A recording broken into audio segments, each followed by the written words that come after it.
जय श्री मित्रों, जय परशुराम, जय गुरुदेव।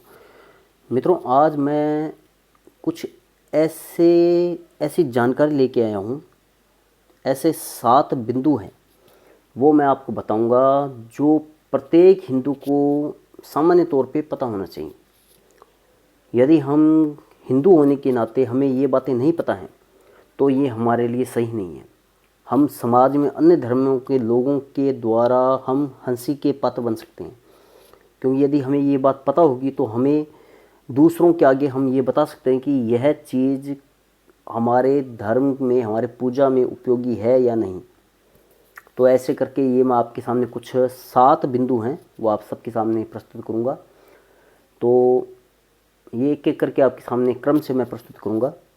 और ये बिंदु शुरू करने से पहले यदि कोई चैनल नया है, पहली बार है, मेरे चैनल को पहली बार देख रहा है, जिसने सब्सक्राइब नहीं किया है, लाल बटन जो होता है उसने सब्सक्राइब नहीं किया है, तो कृपया मैं उन सभी से निवेदन करना चाहूँगा कि यदि जानकारी अच्छा लगे तो कृपया मेरे चैनल को लाइक कीजिए, शेयर कीजिए और सब्सक्राइब कीजिए। और यदि इसमें कोई कमी लगे तो कृपया मुझे कमेंट में बताइए, क्योंकि आप लोगों से ही मैं कुछ नई बातें भी सीख सकूँगा। कोई मेरे में कोई इसमें कोई कमी लगे तो आप मेरे को बताएंगे तो मैं उसमें कुछ सुधार कर सकूँगा। तो मैं एक एक करके अब आपके सामने जानकारी शुरू करता हूँ।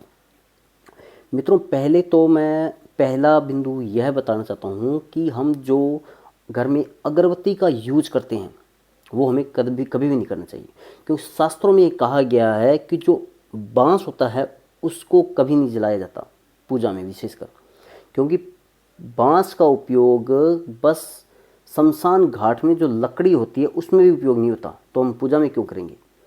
क्योंकि आपने देखा होगा बस अर्थी के समय ही बांस का उपयोग करते हैं, फिर बाद में उसका उपयोग नहीं करते।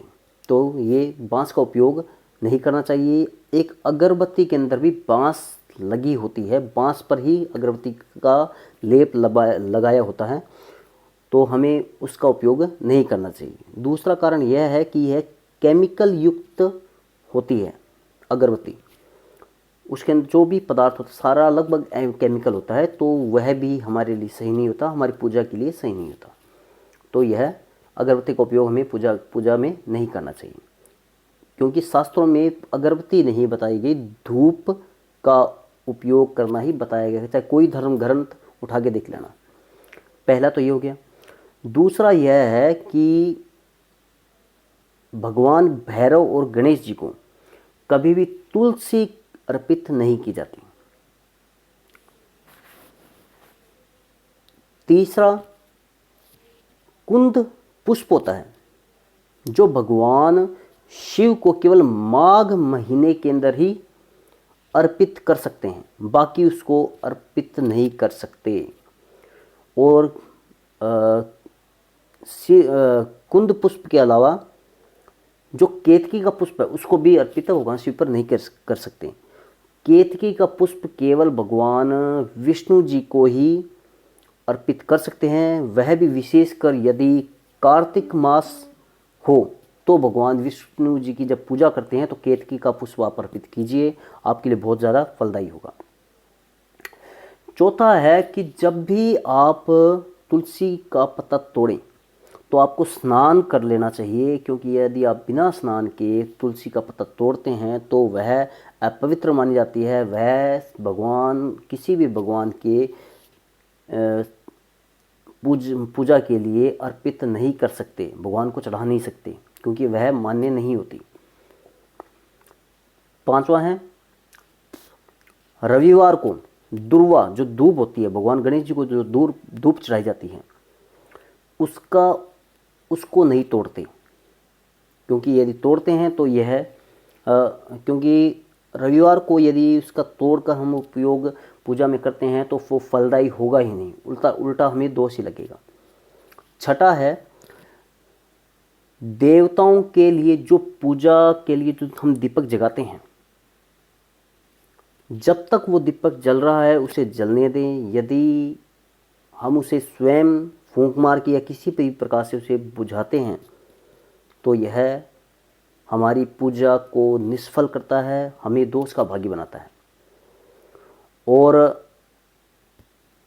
एक बात इसमें और है कि पूजन में जब हम शालिग्राम का उपयोग करते हैं, शालिग्राम एक ऐसी भगवान विष्णु जी की प्रतीक के तौर पे हैं कि जिनका कभी भी आवाहन या फिर उनकी स्थापना नहीं की जाती, वो स्वयं सिद्ध हैं, स्थापित किए जा सकते हैं कहीं पर भी। छठा और अंतिम है कि जो मिट्टी की जो मूर्ति होती है उसका आवाहन और विसर्जन किया जाता है। शालिग्राम जी का विसर्जन नहीं किया जाता, ये ध्यान रखना। ये इस प्रकार ये 7 बिंदु मैंने बताने का प्रयास किया है। यदि इसमें कोई कमी लगे हो तो कृपया मेरे को बताइए, कमेंट में बताएं, ताकि थोड़ा सुधार कर सकूं। तो मुझे जो सही लगा, जो मैंने थोड़ा शास्त्रों से थोड़ा देखा मैंने, और थोड़ा अपने विद्वान गुरुजनों से भी मैंने थोड़ा पूछा, तो मेरे को जो बात सही लगी वही मैंने आपके सामने रखी है। तो कृपया यदि आपको ये जानकारी अच्छी लगे तो कृपया मेरे चैनल को लाइक कीजिए, शेयर कीजिए और सब्सक्राइब कीजिए। जय श्री राम, धन्यवाद।